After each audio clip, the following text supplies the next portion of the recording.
देखिए, फर्जी मदारिस की जांच के लिए हमने कई बार कहा सरकार को, और सरकार ने ऐसा गेम खेला कि कोई भी सरकार अपने ऊपर नहीं लेती है, चूँकि उनके ऑफिसर ही घोटाला करते हैं।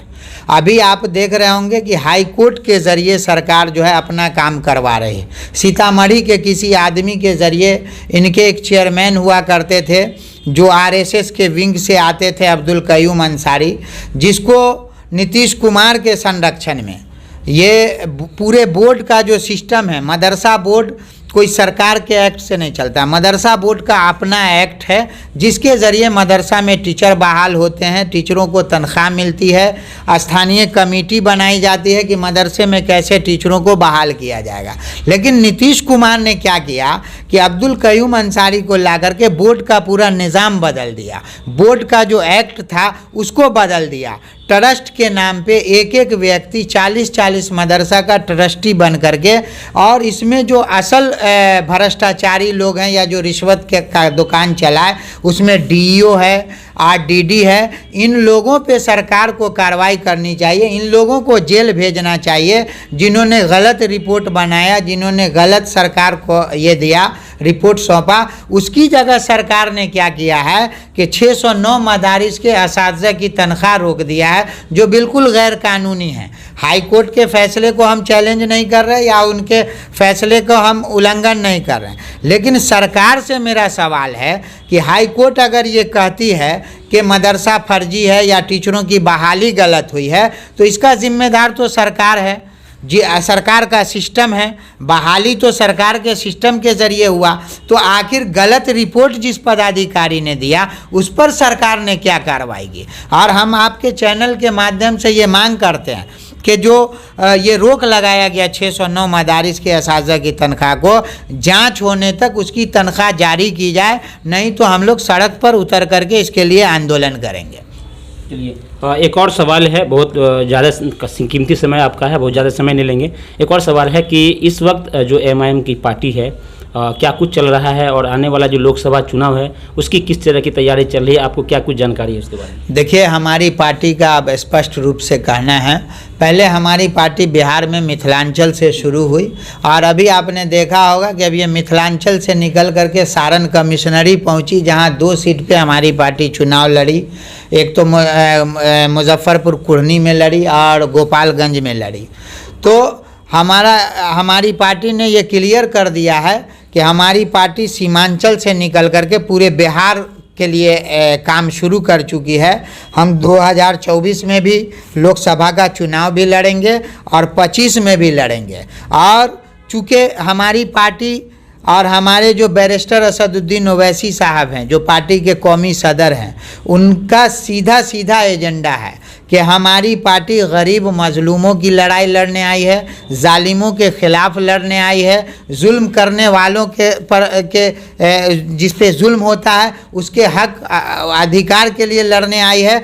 तो हम पूरे बिहार में मजबूती से लड़ेंगे 2024 में भी और 25 में भी। जिन्होंने हमारे वोट का अब तक हलवा खाया है, मलाई खाया है, हम अपने वोट की ताकत से उनको सबक सिखाएंगे, और हमारी कोशिश होगी कि 24 में भी हमारे एमपी जीत के जाएं दिल्ली, और 25 में कम से कम 50 विधायक बिहार के विधानसभा में हम लोग जीता करके भेजने का काम करेंगे। आपकी पार्टी के बारे में लगातार ये कह रहे हैं विपक्ष के बहुत सारे लोग, ये कहते हैं कि ये भाजपा की बी टीम है, बहुत सारे लोग ये कहते हैं कि ये सिर्फ मुस्लिमों के लिए काम करती है। क्या कहना है इस पर? देखिए, ये जो लोग विपक्ष के लोग कह रहे हैं, इनको शर्म और लज्जा इनकी मर गई है। अभी आप देखिए कि पिछले दिनों 17 साल से नीतीश कुमार जी बीजेपी के साथ सरकार में थे, तब तो बी टीम हम नहीं थे। अब जब इनको सत्ता जाता दिख रहा है तो ये हम पे तरह तरह का इल्ज़ाम लगाते हैं। अगर हम बी टीम होते तो गुजरात में हमारी पार्टी को चुनाव नहीं लड़ना चाहिए, दिल्ली में एमसीडी का चुनाव नहीं लड़ना चाहिए, हमको बिहार में और दूसरे ज़िला में नहीं लड़ना चाहिए। इन लोगों की बौखलाहट ये बताती है कि एमआईएम ज़मीनी सतह पे फैल चुकी है, और एमआईएम अब बिहार ही नहीं देश की राजनीति में बड़ा फैक्टर है, जिसको अगर कोई भी पार्टी, कोई भी तथाकथित नाम नेहाज सेकुलर पार्टी अगर नज़रअंदाज करेगी या उस पर गलत आरोप लगाएगी तो उसको भुगतना होगा।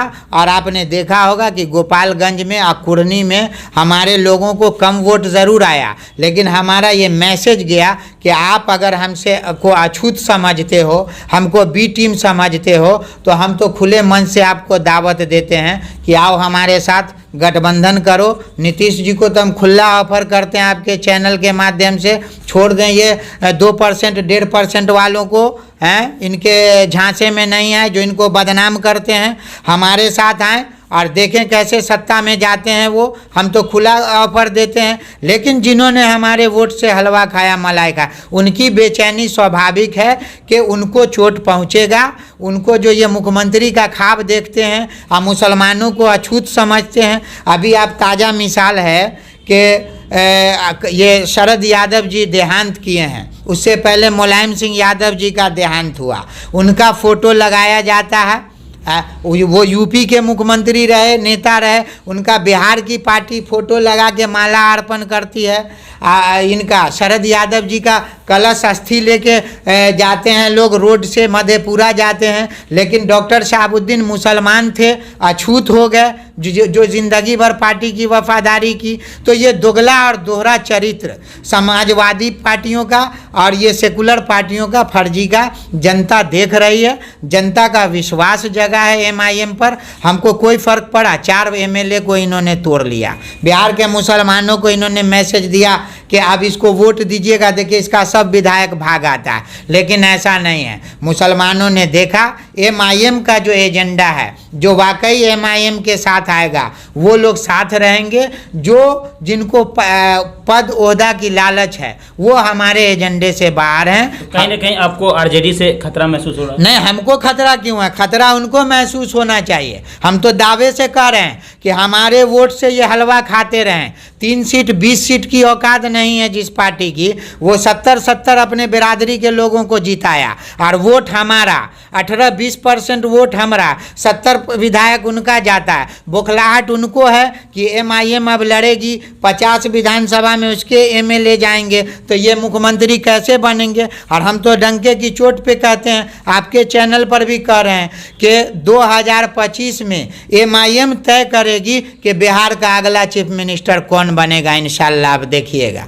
चलिए, बहुत बहुत धन्यवाद। हमारे साथ जो है नजरे आलम साहब जुड़े हुए थे, हालांकि बहुत सारे मुद्दे पे बातचीत हुई। चलिए अगले खबर लेकर फिर आपसे मुखातिब होंगे, तब तक के लिए धन्यवाद।